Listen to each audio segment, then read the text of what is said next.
My name's Emily. This is my garden, and I have been gardening for 3 years. I'm still a beginner gardener, and I'm self-taught. Everything that I've learned is from trial and error. I'm gonna share some of the things that I've done this year that I've been really happy with, starting with like this zinnia bouquet that is so pretty, and also some things that have failed horribly, which actually is my zinnias. So I'm gonna show it to you. We're gonna come this way, and I'm gonna give you the full tour. So if we come around here, I have this area of my yard. It's basically the front and center corner of our yard. We live in a neighborhood and we don't have HOA. This looked totally different a couple years ago. I have a zinnia video, if you've seen it. That is how to start zinnia from seed. It looked a lot different than this. So basically, I had this whole square. I divided it into 4 little sections, and I just went crazy with zinnia seeds. And I covered the whole thing, and I had a bajillion zinnias, and it was gorgeous and so great. And then I kept seeing people do zinnias in rows. So I thought, I need to do rows, apparently. That has not worked out very well for me. What I'm learning is that basically you do better with how many seeds you have, and the layout definitely seems to matter. I think one of my problems that I'm realizing is that I tried to do too many rows, and so I'm really not filling each row as much as I could, because this grass is ridiculous, and that's kind of been my biggest foe with gardening and trying my flowers. So I've basically had a lot of success with flowers until this year. All of these sunflowers, like, I'm not kidding, all of these sunflowers came up on their own. So that's also something I'm learning, is that even with how much I've planned, things just kind of tend to maybe do their own thing. These sunflowers are gorgeous. If you see that one over there, it's, I don't know, how tall would you say it is? 17 feet? We're gonna have to measure somehow. But it is so tall and beautiful, but I didn't plant those. So the zinnias that I did try to plant in these rows, I got specialty seeds this year, and I wanted a pastel variety. And the ones I did manage to grow are absolutely stunning. So it was worth it, because one flower, once this dries, you can pull out all of the petals and you have seeds for next year. So I will be saving all of these seeds to make sure that I can do as many seeds as I can next year. But something fun that I tried, that I succeeded at, if you see this is a headless sunflower. So insert prime time sunflowers.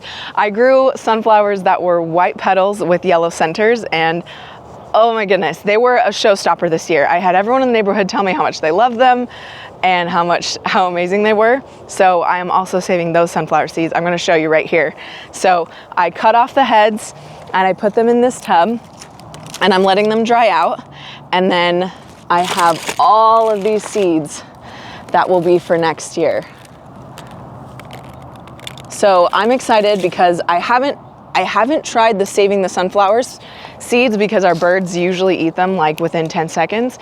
But this year, that's gonna be the game changer. So I'm just trying things. And when I have friends say, oh, come help me with my garden, I need help, I honestly don't know what I'm doing. But what I do try is I continually plant. If something isn't working so far in the year, like I actually planted some zinnia seeds, these pastel variety. I planted them probably beginning of March, and nothing really happened. Like, I had a couple pop up. And so I actually replanted end of April and still managed to get flowers. If I don't try, I just keep trying, and something eventually does work. So that's honestly been my advice as a beginner gardener, is to not give up. Just because something doesn't come up that year, plant it again. Try again, try a different variety.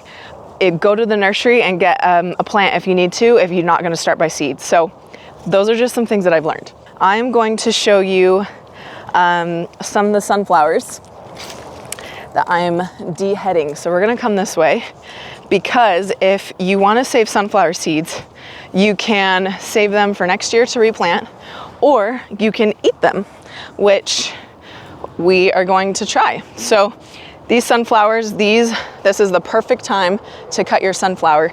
It's droopy, the petals are gone, and so it's saying I'm ready. You can see that the birds have started, especially on this one right here. The birds, they know it's ready. They're starting to eat them as a snack. So I'm gonna cut these off. These are prime. I'm gonna cut it about a foot down, just like that. That's where the birds have gotten to. But this all just comes off like that. And those seeds are beautiful in there.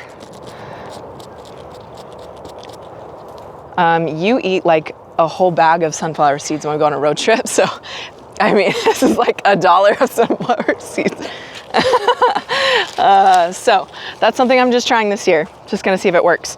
Also, these are little smaller versions. They didn't get as big, but you can see how pretty those are. I loved it. And so did everyone else this year. So that was really, really fun. So we're going to come this way. That's the thing, like this isn't even in a spot. This is just growing in the pathway. It's kind of crazy what just ended up taking over this year. This is kind of fun. This leaf is so massive. It's so huge. It's just fun. It's just so fun. You never know what's gonna happen. I literally get more giddy about gardening than probably anything else. Okay, coming over here. This tall sunflower. I don't know what kind it is. I don't know why it is. It just is. So, okay, we're gonna come over here and I'm gonna show you what I did different for food this year. So we have 8 garden beds and this is our first year using all 8. So that's kind of exciting, yay. But I just, basically what I did is I planted and then I planted again, and then I planted again. I don't do 1 week or 1 segment of planting. I just keep going until I see something pop up or until it works. Good thing about that is that usually a lot of things work. Bad thing about that is you might have a whole smorgasbord of random stuff popping up. But we have tomatoes, we have corn. I grew corn, I'm gonna show you that. This crazy sunflower, look at this guy. Like where there's a will, there's a way, and he is growing completely horizontally, and I'm just letting him do his thing. Let me show you this cutie. We're going to pick some corn and some watermelon. So this is all the watermelon right here. It's growing everywhere. It's kind of insane, and it's kind of wild over here, but we have this little watermelon that we're going to cut. So cute. And then we're going to cut some corn as well, or pick some corn, I should say. I actually cooked with an ear of corn tonight. It was so good. And I've never grown corn before. I bought a packet of corn from the Dollar Tree. No kidding. And I just planted it all. And it gave me, I should count how many stalks, but probably 12 stalks, and each stalk has about 3 to 6 ears of corn. So I'm gonna pick that corn real quick so I can show you how many we got. So like I said, I cooked with 1 tonight.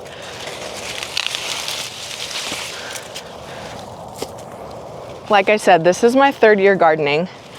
I have just learned by trying things, and even though I've grown lots of different things, a whole flower field, all sorts of things, my parents they didn't take me seriously until they saw that I grew corn. I don't know why that seemed to matter, but then all of a sudden, I was a real gardener.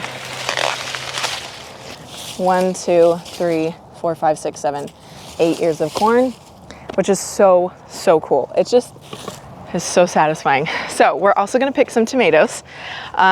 From what I've been learning, especially with starting things from seed, tomatoes, I've started from seed. I didn't harvest my tomatoes until around Halloween time. So that is one that I learned my lesson.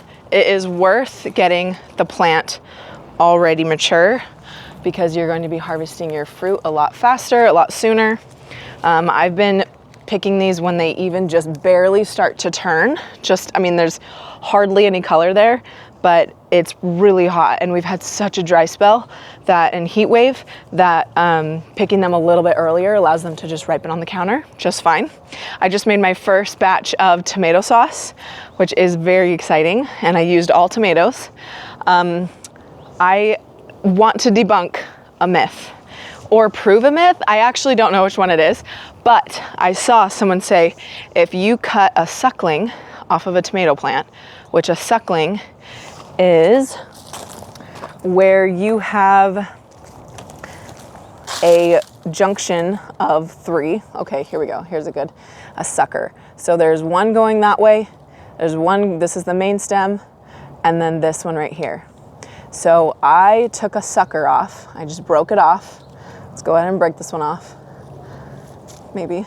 Let's just cut it. I took a sucker off. I trimmed the leaves off. And then I put this in a mason jar full of water.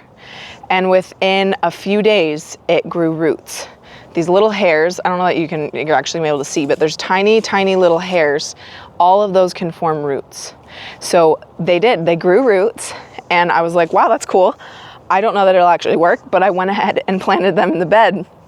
I didn't think it was gonna work, so I put them right next to each other, which wasn't smart because now I have 2 cherry tomato plants. This is how big they are. These were the starters that I made, that I propagated, and I got 2 full plants that are now producing totally ripe tomatoes, which is cool. So that's something I'm gonna try next year with my bigger tomato plant, is just trying to get more tomato plants that way. So yeah, I don't know. I just saw people say that doesn't work. It does work. I proved it. Okay, let's go this way. We have cucumbers, and my zucchini hasn't been doing great because it's just so hot, but bell peppers, I was so excited to actually grow bell peppers this year, but this is one of those things. I bought this from the nursery, and I've only gotten like 2 bell peppers from it because they've all been getting, what is it called? It's like called blossom rot or end rot. It's something like that, but they pretty much turn rotten before I can even really use them, which is kind of a bummer. But basically, what I have learned from my garden is I really find a lot of satisfaction from growing food, just having fresh tomatoes and having fresh herbs, and that has brought me a lot of pride, more than when I grew my flowers. With my flowers, I just wasn't making any money off of them. I wasn't using them for really anything. I did try a flower stand a couple times, and that was fun. But this has been way more rewarding. So for next year, my plan is to continue with doing full garden beds of food and trying to do flowers, but in a different way. If you're like me and you have a section where you can grow your flowers, I just haven't had a lot of success growing them in the ground with battling weeds. So I'm actually going to build really shallow garden beds that are very long, and I'm gonna try that, and I'm gonna cover the weeds that way, and I'll keep you posted how that goes. Anyways, I love to garden. It's so fun. I hope that you try it if you haven't already, and happy gardening.